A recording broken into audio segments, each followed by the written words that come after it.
আপনার হাতে যদি এখন একটা দেশলাই কাঠি থাকে, একবার সেটা ভালো করে দেখুন। মাত্র কয়েক সেন্টিমিটার লম্বা, ওজনও প্রায় নেই বললেই চলে। কিন্তু এই ছোট্ট কাঠিটা মানুষকে আগুন জ্বালানোর এমন একটা ক্ষমতা দিয়েছে, যেটার জন্য হাজার হাজার বছর ধরে অপেক্ষা করতে হয়েছে। আজ আপনি একটা দেশলাই ঘষবেন, 1 সেকেন্ডেরও কম সময়ে আগুন জ্বলে উঠবে। কিন্তু জানেন কি, একটা সময় ছিল যখন শুধু আগুন জ্বালানোর জন্যই মানুষকে ঘন্টার পর ঘন্টা কষ্ট করতে হতো। আর সবচেয়ে অবাক করা বিষয় হলো, এই ছোট্ট ও সাধারণ দেশলাই কাঠিটা একটা সময় এতটাই বিপজ্জনক ছিল যে এটা বানাতে গিয়ে অনেক মানুষ ভয়ঙ্কর একটা রোগে আক্রান্ত হয়েছিল। আজ আমি আপনাদের সেই গল্পটাই বলবো। আমি জন ওয়াকার। হয়তো আপনি আমার নাম আগে কখনো শোনেননি, কিন্তু আপনি যদি জীবনে একবার হলেও দেশলাই ব্যবহার করে থাকেন, তাহলে অজান্তেই আমার গল্পের একটা অংশ আপনার হাতেও ধরা পড়েছে। আজ আমরা আগুনকে খুব সাধারণ একটা জিনিস মনে করি। গ্যাসের চুলা, লাইটার, ইন্ডাকশন, দেশলাই, যখন যা দরকার সেটাই ব্যবহার করি। কিন্তু একটু কল্পনা করুন তো, আপনি এমন একটা পৃথিবীতে বাস করছেন যেখানে আগুন আছে, কিন্তু যখন ইচ্ছা তখন আগুন জ্বালানো যায় না। হাজার হাজার বছর আগে মানুষ আগুন ব্যবহার করতে শিখেছিল ঠিকই, কিন্তু আগুন তৈরি করতে শেখেনি। যদি কোথাও বজ্রপাত হতো বা বনে আগুন লাগত, তাহলে সেই আগুনকে যতদিন সম্ভব বাঁচিয়ে রাখার চেষ্টা করত। কারণ আগুন একবার নিভে গেলে নতুন করে আগুন জ্বালানো ছিল ভীষণ কঠিন। মানুষ দুটো পাথর ঘষত, শুকনো কাঠ ঘোরাত, ঘন্টার পর ঘন্টা চেষ্টা করত। কখনো সফল হতো, কখনো হতো না। ভাবুন তো, বাইরে প্রচণ্ড ঠান্ডা, আপনার কাছে খাবার আছে কিন্তু আগুন নেই। আপনি রান্নাও করতে পারবেন না, নিজেকে গরমও রাখতে পারবেন না। আজ আমরা যে আগুনকে সাধারণ মনে করি, একসময় সেটাই ছিল মানুষের সবচেয়ে মূল্যবান জিনিস।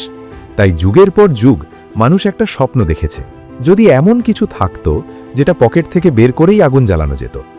অনেক মানুষ চেষ্টা করেছে, অনেক কেমিক্যাল ব্যবহার করেছে, অনেক এক্সপেরিমেন্ট হয়েছে, কিন্তু প্রতিবারই কোথাও না কোথাও একটা সমস্যা থেকে গেছে। আর সত্যি বলতে, আমি আগুন জ্বালানোর নতুন কোনো উপায় খুঁজছিলাম না। আমি ব্যস্ত ছিলাম সম্পূর্ণ অন্য একটা কাজে। কিন্তু কখনো কখনো পৃথিবীর সবচেয়ে বড় আবিষ্কারগুলো পরিকল্পনা করে হয় না, হয়ে যায় একটা ছোট্ট ভুল থেকে। আর আমার করা ঠিক তেমন একটি ভুল আজকের ম্যাচ বানানোর রাস্তা তৈরি করে দেয়। আমার নাম জন ওয়াকার। আমি কোনো বড় সায়েন্টিস্ট ছিলাম না, আমি ছিলাম একজন কেমিস্ট। ইংল্যান্ডের স্টকটন-অন-টিস শহরে আমার একটা ছোট্ট ফার্মেসি ছিল। সারাদিন মানুষের জন্য ওষুধ বানাতাম, আর ফাঁকে ফাঁকে নতুন নতুন কেমিক্যাল নিয়ে এক্সপেরিমেন্ট করতাম। সত্যি বলতে, আমার মাথায় তখন ম্যাচ বানানোর কোনো চিন্তাই ছিল না। আমি এমন একটা কেমিক্যাল বানানোর চেষ্টা করছিলাম যেটা বন্দুক বা কাননের আগুন ধরাতে সাহায্য করবে। কিন্তু সেটা দেশলাই হবে এমনটা আমি কল্পনাও করিনি, কারণ তখন আগুন জ্বালানোর জন্য যা ছিল সেগুলো এতটাই ঝামেলার যে সাধারণ মানুষ ব্যবহারই করতে চাইতো না। কোথাও অ্যাসিড লাগতো, কোথাও আবার আলাদা যন্ত্র দরকার হতো। মানে আগুন জ্বালানোর আগে প্রস্তুতি নিতে হতো। ভাবুন তো, আজ যদি আপনাকে চা বানানোর আগে 10 মিনিট ধরে একটা মেশিন সেট করতে হতো, তাহলে কি সেটা প্রতিদিন ব্যবহার করতেন? অবশ্যই নয়। মানুষও ঠিক সেটাই ভাবছিল।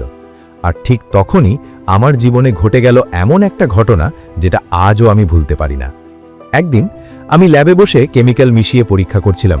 কাজ শেষ হয়ে যাওয়ার পর একটা চিকন কাঠির মাথায় কিছু শুকিয়ে যাওয়া কেমিক্যাল লেগে রইল। আমি ভাবলাম এটা পরিষ্কার করে ফেলি। কাঠিটা হাতে নিয়ে মেঝেতে হালকা করে ঘষলাম। ফস! এক মুহূর্তের জন্য আমি স্থির হয়ে গেলাম। আমার হাতের কাঠিটা নিজে থেকেই জ্বলে উঠেছে। আমি কয়েক সেকেন্ড শুধু আগুনটার দিকে তাকিয়েছিলাম। মনে হচ্ছিল, আমি কি সত্যিই এটা দেখলাম, নাকি আমার চোখ ভুল দেখছে? আমি আবার একই কাজ করলাম। আরেকটা কাঠি নিলাম, একই কেমিক্যাল লাগালাম, শুকাতে দিলাম, তারপর আবার ঘষলাম। আবারও আগুন। এবার আমার বুকের ভেতর অন্যরকম একটা অনুভূতি কাজ করতে শুরু করলো। আমি বুঝলাম এটা কোনো সাধারণ ঘটনা নয়। হয়তো আমি এমন কিছুর সামনে দাঁড়িয়ে আছি যেটা মানুষের আগুন জ্বালানোর পদ্ধতিই বদলে দিতে পারে। তারপরের কয়েক সপ্তাহ আমি প্রায় ফার্মেসিতেই থাকতাম। দিনে ওষুধ বানাতাম, রাতে ম্যাচ নিয়ে এক্সপেরিমেন্ট করতাম। একটার পর একটা ফর্মুলা বদলাতাম। কখনো কেমিক্যাল কম দিতাম, কখনো বেশি। অনেকবার ম্যাচ জ্বলেইনি, আবার কখনো এত জোরে জ্বলেছে যে আমি নিজেই ভয় পেয়ে গেছি।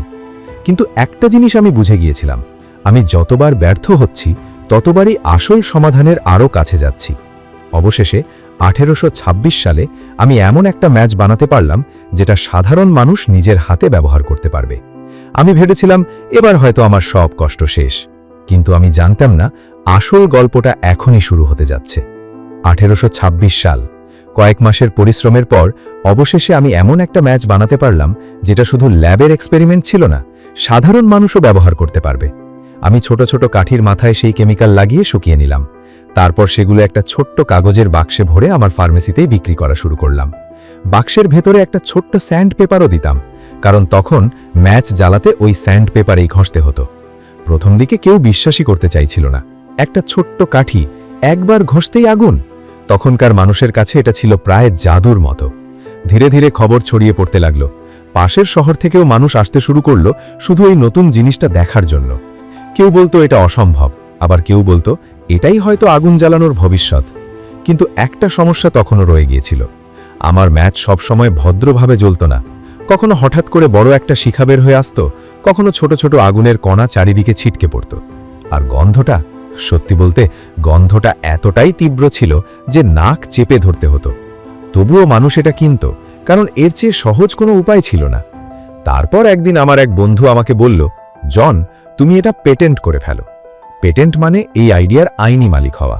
আমি চাইলে অন্য কেউ আমার অনুমতি ছাড়া এটা বানিয়ে বিক্রি করতে পারত না, কিন্তু আমি না করে দিলাম। আমার মনে হয়েছিল যদি এই আবিষ্কার মানুষের কাজে লাগে সেটাই আমার সবচেয়ে বড় পাওয়া। টাকার কথা আমি তেমন ভাবিনি। আজ এত বছর পর পেছনে ফিরে তাকালে বুঝতে পারি ওটাই ছিল আমার জীবনের সবচেয়ে বড় ভুল। কারণ খুব বেশি সময় লাগেনি, অনেকেই আমার ম্যাচ দেখে নিজেদের মতো করে বানানো শুরু করলো। বড় বড় ব্যবসায়ীরা ফ্যাক্টরি খুলল, হাজার হাজার বাক্স বিক্রি হতে লাগলো। কিন্তু সেই সাফল্যের প্রায় কিছুই আমার ভাগ্যে জোটেনি। কিন্তু জানেন, টাকা হারানোটা আমার সবচেয়ে বড় কষ্ট ছিল না। আমার আসল কষ্ট শুরু হয়েছিল তখন যখন দেখলাম আমার আবিষ্কারকে আরও সহজ করার চেষ্টা করতে গিয়ে মানুষ এমন একটা কেমিক্যাল ব্যবহার করছে যেটা ধীরে ধীরে মানুষের শরীরকেই ধ্বংস করে দিচ্ছে। আর সেই গল্পটা শুনলে আপনারও গা শিউরে উঠবে। আমার ম্যাচ জ্বলত ঠিকই, কিন্তু জ্বালাকে একটু জোরে ঘষতে হতো। তাই কিছু মানুষ এমন একটা ম্যাচ বানাতে চাইছিল যেটা আরও সহজে জ্বলবে। কয়েক বছর পর ফ্রান্সের একজন তরুণ কেমিস্ট চার্লস সোরিয়া, তিনি একটা নতুন কেমিক্যাল ব্যবহার করলেন, হোয়াইট ফসফরাস। এই কেমিক্যালের সুবিধা ছিল খুব সামান্য ঘর্ষণেই ম্যাচ জ্বলে উঠত। অল্প সময়ের মধ্যেই এই নতুন ম্যাচ পুরো ইউরোপে ছড়িয়ে পড়ল। একটার পর একটা ফ্যাক্টরি তৈরি হতে লাগলো। কিন্তু কয়েক বছর যেতে না যেতেই একটা অদ্ভুত ও ভয়ঙ্কর ঘটনা ঘটতে শুরু করল। ফ্যাক্টরিতে কাজ করা অনেক শ্রমিক দাঁতের ব্যথায় ভুগতে শুরু করল। প্রথমে সবাই ভাবল সাধারণ কোনো সমস্যা, কিন্তু ব্যথা ধীরে ধীরে অসহ্য হয়ে উঠল। মাড়ি ফুলে গেল, এরপর চোয়ালের হাড় ধীরে ধীরে পুঁছতে শুরু করল। ভাবতে পারেন, একটা ছোট্ট দেশলাই কাঠির জন্য মানুষকে এমন ভয়ঙ্কর যন্ত্রণা সহ্য করতে হয়েছে। ফ্যাক্টরির শ্রমিকরা প্রতিবাদ করল, পত্রিকাগুলো লিখতে শুরু করল। তখন সবাই বুঝলে গেল যে না, এভাবে চলতে পারে না। মানুষের দরকার এমন একটা ম্যাচ যেটা সহজেও জ্বলবে কিন্তু মানুষের জীবন কেড়ে নেবে না। আর ঠিক সেই সময় সুইডেনের একজন বিজ্ঞানী গুস্তাভ এরিক পাশ একটা অসাধারণ চিন্তা করলেন। তিনি বললেন, বিপজ্জনক কেমিক্যালটা ম্যাচের মাথায় না রেখে বাক্সের গায়ে রাখলে কেমন হয়? তিনি ম্যাচের মাথা থেকে ক্ষতিকর উপাদান সরিয়ে দিলেন আর ঘষার জায়গায় ব্যবহার করলেন রেড ফসফরাস, যা একদম নিরাপদ। শুধু ম্যাচটা বাক্সের নির্দিষ্ট জায়গায় ঘষলেই আগুন জ্বলে উঠত। এটাই ছিল পৃথিবীর প্রথম সেফটি ম্যাচের জন্ম। পরে ইয়োহান এডওয়ার্ড লান্ডস্ট্রম এটাকে কারখানায় বড় পরিসরে তৈরি করা শুরু করেন। ধীরে ধীরে পুরো বিশ্বে ক্ষতিকর দেশলাই নিষিদ্ধ হয়ে আজকের এই সেফটি ম্যাচ আসে। আর এভাবেই আগুন মানুষের হাতে হাতে পৌঁছে যায়।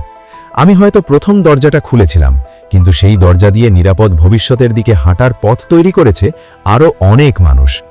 আজ যদি কেউ আমাকে জিজ্ঞেস করে দেশলাই কে আবিষ্কার করেছে, আমি বলবো এই প্রশ্নের উত্তর একজন মানুষের নাম নয়, এটা একটা পুরো যাত্রার গল্প। আমি শুরু করেছিলাম, তারপর চার্লস, গুস্তাভ, লান্ডস্ট্রম প্রত্যেকে আগের ভুল থেকে শিখে এটাকে নিখুঁত করেছে। আজ যখন আপনি একটা দেশলাই কাঠি হাতে নেন, একবার ঘষলেন আর আগুন জ্বলে উঠল। কিন্তু এই 1 সেকেন্ডের পেছনে লুকিয়ে আছে 200 বছরের বিজ্ঞান আর 1000 বছরের মানুষের স্বপ্ন। আমি জন ওয়াকার হয়তো প্রথম দেশলাই বানিয়েছিলাম, কিন্তু এই গল্পটা শুধু আমার নয়, এটা সেই হাজার হাজার মানুষের গল্প যাদের ত্যাগ আমাদের আজকের জীবনকে সহজ করেছে।